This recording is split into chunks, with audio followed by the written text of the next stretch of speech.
responsibility to a people and empower them to a large extent, where all this was absent. I mean, there is no doubt that the tribals in India have fought valiantly and heroically through centuries against various empires. Even under the British Raj, I mean, the tribal uprisings have been one of the most inspiring moments for any young Indian who studied history or went through school and college.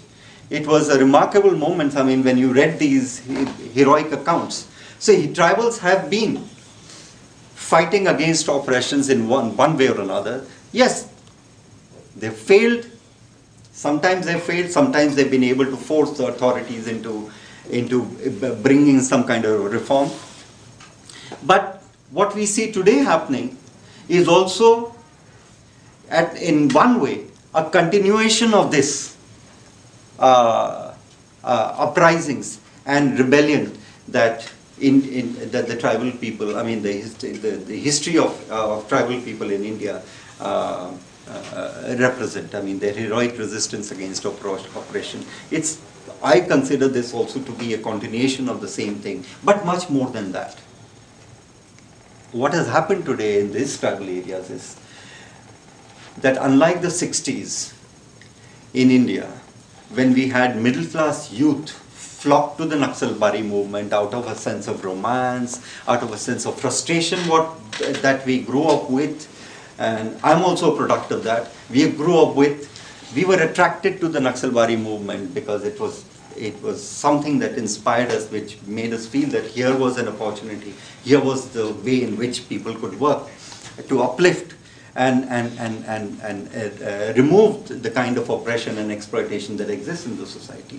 What is happening today is entirely different. It's not the middle class youth that is getting attracted.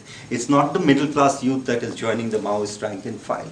And that is the most interesting part, and that's the last point I want to make, is that you see, and this is something even recognized by the authorities. This is recognized and spoken on the floor of the parliament again and again as a reminder to everybody that the poorest amongst the poor, the tribals and the Dalits, are the ones who are getting attracted to the Maoist or the Naxalbari movement. And I think that is something that we have to keep in mind. What we saw, I mean, not just me, many others who went, Arundhati also went around the same time that I visited, and around the same area. So it's very interesting that our impressions are so, our impressions were so close to each other's impression. What we discovered was precisely that when people talk about the Maoists and the state and the tribals being caught in between like some kind of a sandwich, what we discovered was something entirely different. That on the one side, you have the Maoists, who are actually tribals, and that any honest observer who's working in that area, including their ardent opponents, cannot fail to acknowledge. On the other side, you have sections of the same tribal coming out from the tribal society who are part of the Salva Judo. And then you have also some other tribals in between who are neither with Salva Judo, not with the Maos. So it's a very strange kind of a sandwich, which is made up of the same people on all the sides. They comprise both the bread as well as the cheese and butter, so to say. So the sandwich is made up of tribals all the way. So it's a very strange kind of a sandwich that we are seeing today emerge, where the point I'm trying to make is that when we talk about what is happening, that one has to understand that it's the tribals who are resisting, the tribals who are supporting, and this is something which cuts across. And that's the last point I want to make before I close down. It's one of the most interesting experience that I had in recent times was when I visited Bastar in 2009. This was prior to visiting the so-called guerrilla zone where the Maoists are active. I attended a rally that was taken out by a group that had come up called Bastar Sambhag Kisan Sangharsh Samiti. This was Bastar Region Peasant Struggle Committee. That's the direct translation.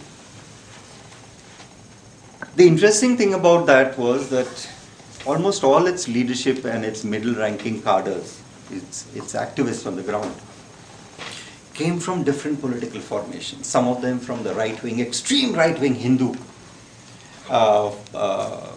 because they are also working in these areas, in ashrams, who had been educated in those ashrams.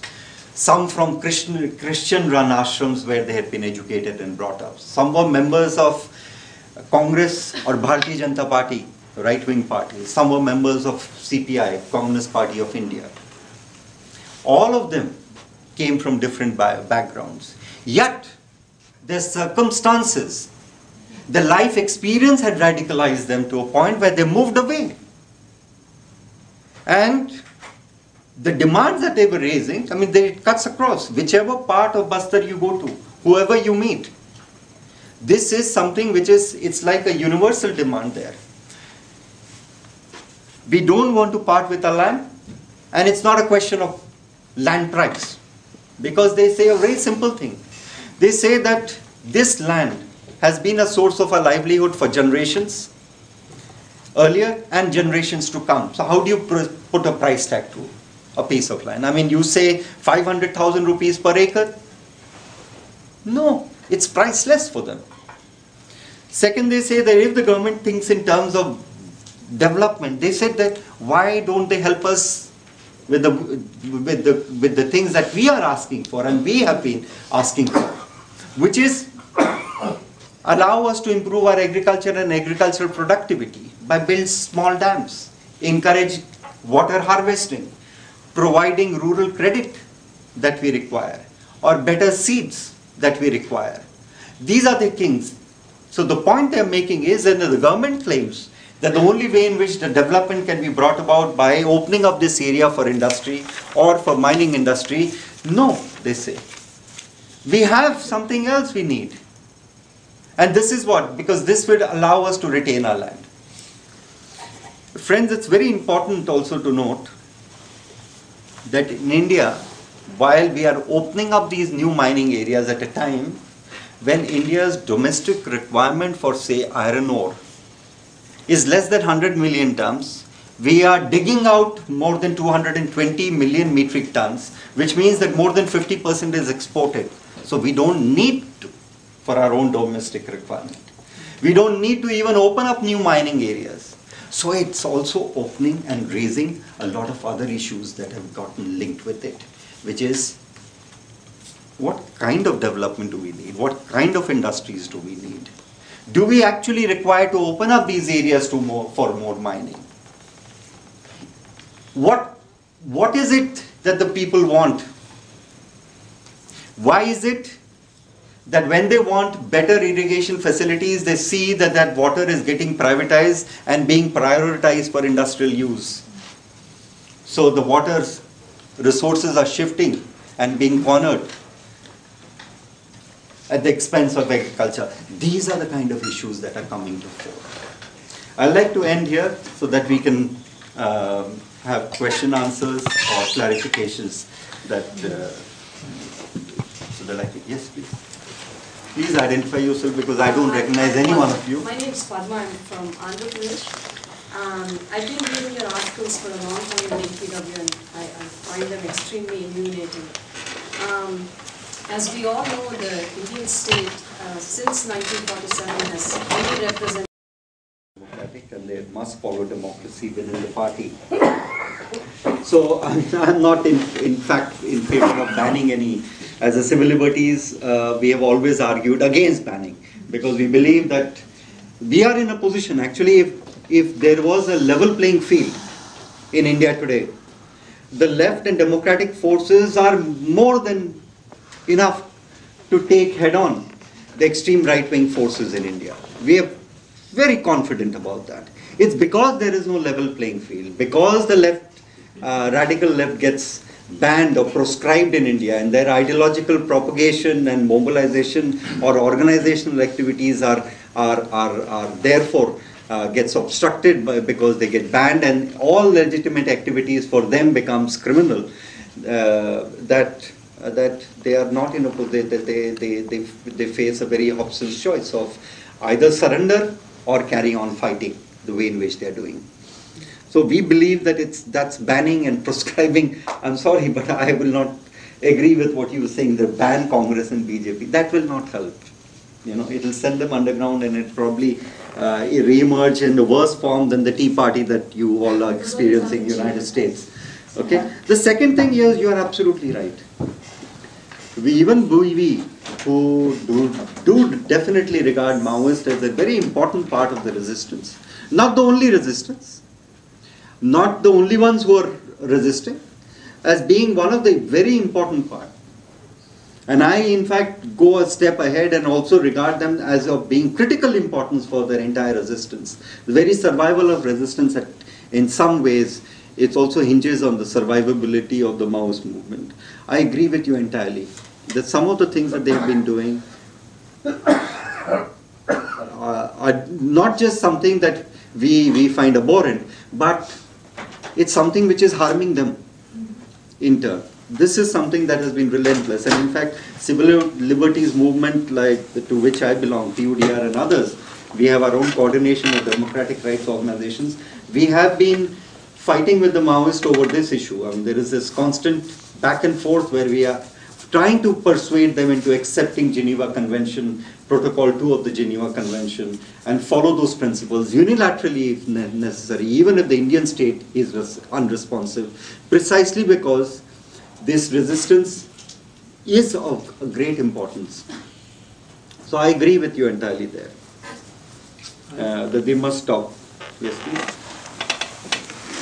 My name is Mohammed, and first I want to thank you for this very eloquent discourse.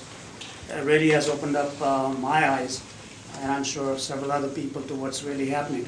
I have a two-parted question. How do you take your activism and sort of educate the government here? Because at the end of the day, the United States really has a lot of influence. So are you doing something in terms of letting the right people here in the government know about the atrocities that are committed there? So that's the first part of my question. The second part is, how were you given access to these areas? I mean, if there's paramilitary there and they are under, surveillance, how were you able to get into those parts?